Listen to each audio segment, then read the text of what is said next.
Hey there, subscribe to my channel, and also press this bell icon so you never miss any new updates, cause whenever we upload new video you will get a notification on your phone. The test is in 4 parts, Part 1, Part 2, Part 3, and Part 4. Now look at Part 1. Part 1. You will hear a conversation between a university student and a librarian about using the city archives. First, you have some time to look at questions 1 to 4.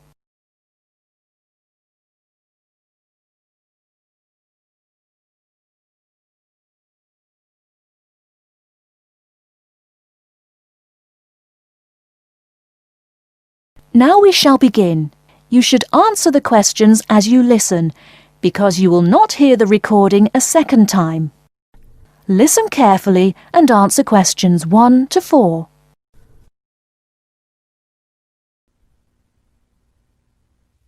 Hello. I was wondering if you could give me some information about using the archives? I'd be happy to. Are you a resident of the city? Actually, I live just outside the city, but I study at the university downtown. That's fine. All you need to do is show your university identification card, and you can use the archives at no charge, as long as your ID card is current, of course. Yes, it's valid. So I don't have to pay anything? No, city residents pay an annual fee, but students can use the archives for free. Everyone else needs to get special permission from the director, but that doesn't apply to you, of course. Oh, good. I was also wondering about the schedule. I have classes every day, Monday through Friday, and I also have a part-time job, so I could really only use the archives on weekends. That's not a problem at all. We're open all weekend. Actually, the only day we're closed is Monday, so you can come any day, Tuesday through Sunday. Are you open in the evenings? Yes, we're open from 9:30 in the morning until 8:30 in the evening. That will fit my schedule well.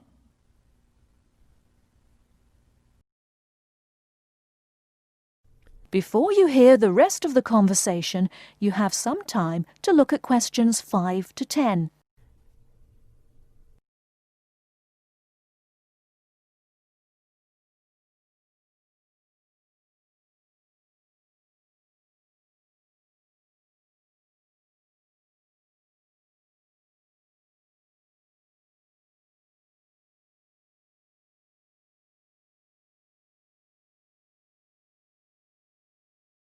Now listen and answer questions 5 to 10.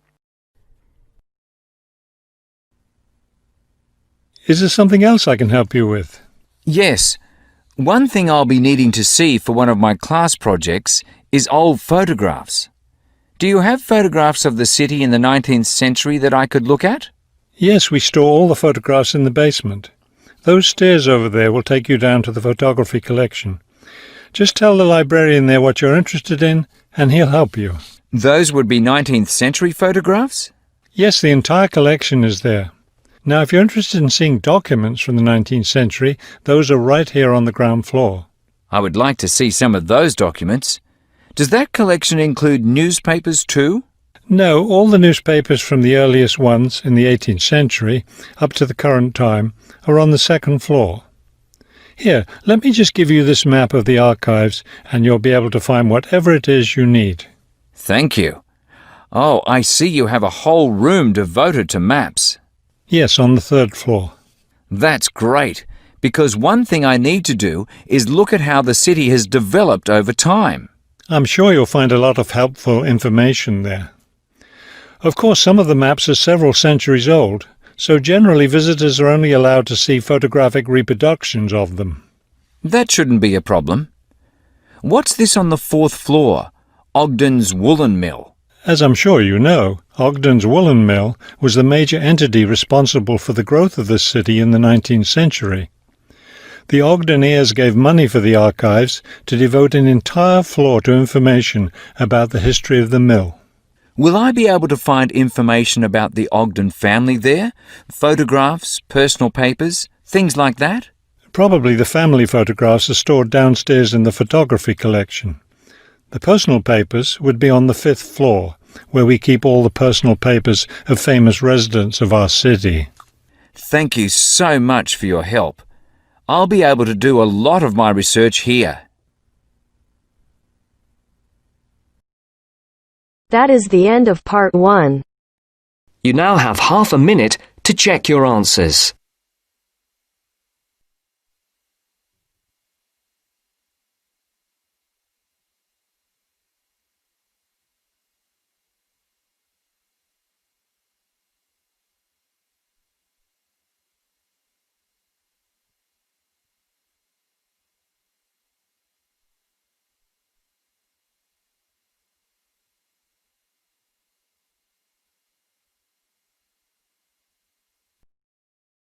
Now turns to part 2. Part 2. You are going to hear a conversation. First, you have some time to look at questions 11 to 17.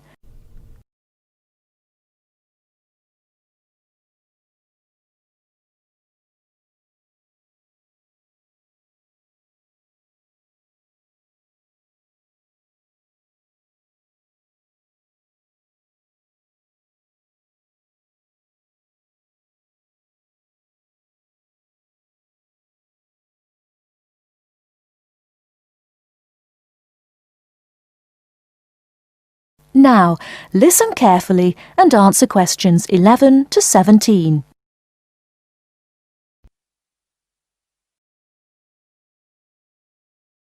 Rita speaking. What should I do for you? Oh, hi. I'd like to order some stationery. Could I know your name? Jackson Paris. Right. Can I just confirm your account number and the name of your company, Jackson? Sure. The number is 692411. 692411.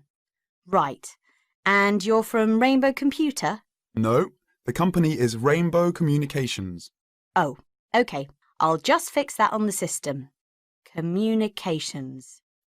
And what would you like to order, Jackson? Envelopes. We need a box of A4, that is, normal size envelopes. White, yellow or manila? We'll have the plain white, please, but the ones with the little windows. OK, 1 box. A4, white. Just 1 box, was it? On second thoughts, make those 2 boxes. We go through heaps of envelopes. As a matter of interest, are they made from recycled paper? No, you can't get white recycled paper. The recycled ones are grey, and they're more expensive actually. Right, we'll stick to white then. Something else, Jackson? Yes, we need some coloured photocopy paper. What colours do you have? We've got purple, light blue, blue, light green, whatever you want pretty much. There are 500 sheets on the pack. Let me see. We're going to need a lot of blue paper for our new price lists. So can you give us 10 packs, please? Make sure it's the light blue, though. 10 packs of the light blue. Anything else that we can help you with? Let me think. What else do we need? I'm sure there was something else. Pens, paper clips, fax paper, computer supplies, office furniture. Oh, yes. We need floppy disks. Do you have those nice coloured ones? Yes, but they're a bit more expensive than the black ones. That's all right. I'm not paying anyway. Right, floppy disks. What about diaries next year? We've got them in stock already, and it's a good idea to order early. No, I think we're all right for diaries, but something we do need is one of those big wall calendars. You know, one that shows the whole year at a glance. Do you stock those? We certainly do. OK, can you include a wall calendar then, with the other stuff? Just make sure it's got the whole year on the one side. Sure. Before you hear the rest of the talk, you have some time to look at questions 18 to 20.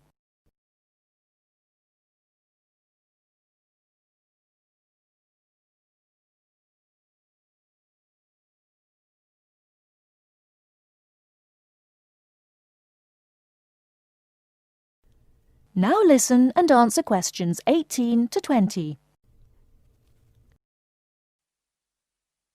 And do you have a copy of our new catalogue? No, I don't. But would you send one? Yes, I'll pop one in with the order. You'll find it a lot easier to remember what you need if you have our catalogue in front of you next time. Yes, good idea. And when can you deliver this? Should be with you tomorrow morning. Can you make sure that it's not after 11:30 a.m? Because we have to go out at 12. There's only myself here on Fridays. Fine. I'll make a note in the delivery docket that they should deliver before 11:30. Thanks very much. Thanks. That is the end of part 2. You now have half a minute to check your answers.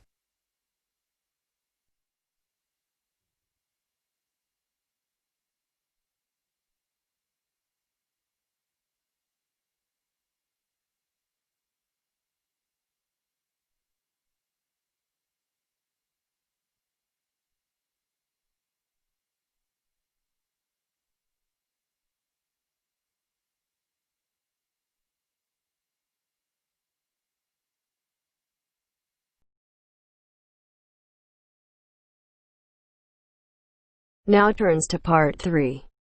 Part 3. You are going to hear a conversation between Sally and Ben. They are new college students. You now have some time to read questions 21 to 25.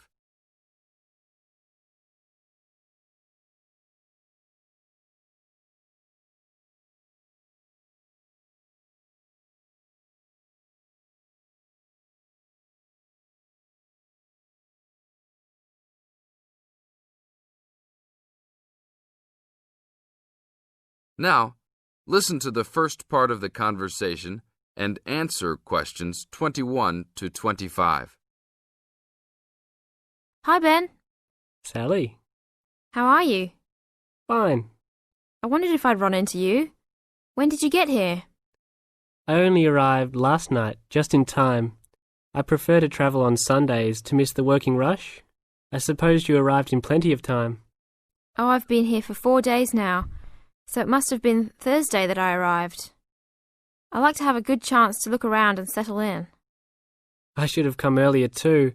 I'm hoping to get a part-time job. Well, you've no time today, I suppose. Do you still plan to be an architect? Yes, it's what I've always wanted to do. And you were planning to do economics, weren't you?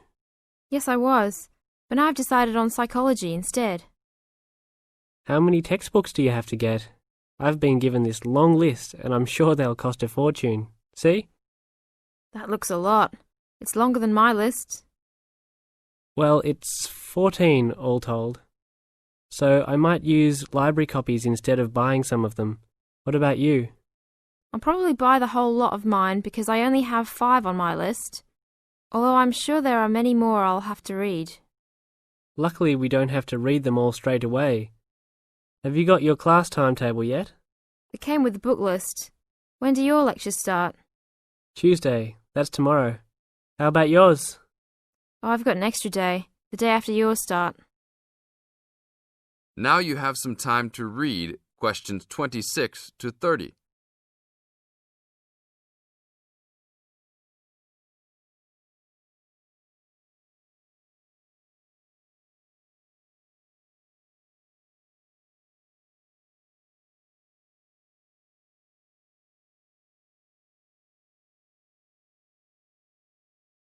As the conversation continues, they are talking about their new college life. Listen carefully and answer questions 26 to 30. It's nothing like school, is it? Not so far, and the lectures will certainly be different. Do you have any special approach for keeping up with lectures and the amount we have to read? Well, I usually try to read every word in a book, in case I miss something important. So I suppose I'll try to write down every word of the lecture if I can. Oh, I couldn't do that. I'd get cramp in my fingers, and I wouldn't really hear what was being said. I usually skim a book when I read, and underline key parts, so I guess I'll try to make notes on the main points of the lecture. Have you thought of using a cassette recorder? You mean to record the lecture? Yep. Then you could make really good notes. Is it allowed? I think so. It must be. Plenty of people seem to do it. It has to be better than trying to write every word as you listen. Anyway, what's your first lecture about? Oh, it's on the Industrial Revolution. The Industrial Revolution? Sounds boring to me. Not really. It made a big difference to everything, including architecture eventually. So what's your first lecture about? It's about what separates humans from other animals. Okay. Look, I was on my way to the library to check out some of these books on my list. I have a tutorial paper to give in a couple of weeks.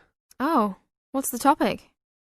Well, I think our lecturer must have trouble thinking up topics. The topic is, why study architecture? I don't know. It could give you a chance to set out what you want to do. I guess so. Have you been given any tutorials to do yet? Yes. Mine is called Needs for Sleep. Sounds almost as interesting as mine. That is the end of part 3. You now have half a minute to check your answers.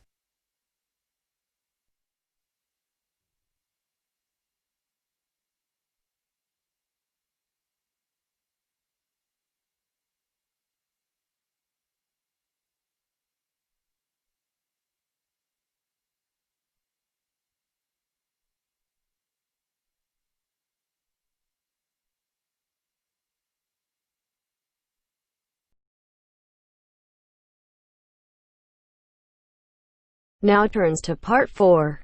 Part 4. You are going to hear a talk on Canada. First, you have some time to look at questions 31 to 40.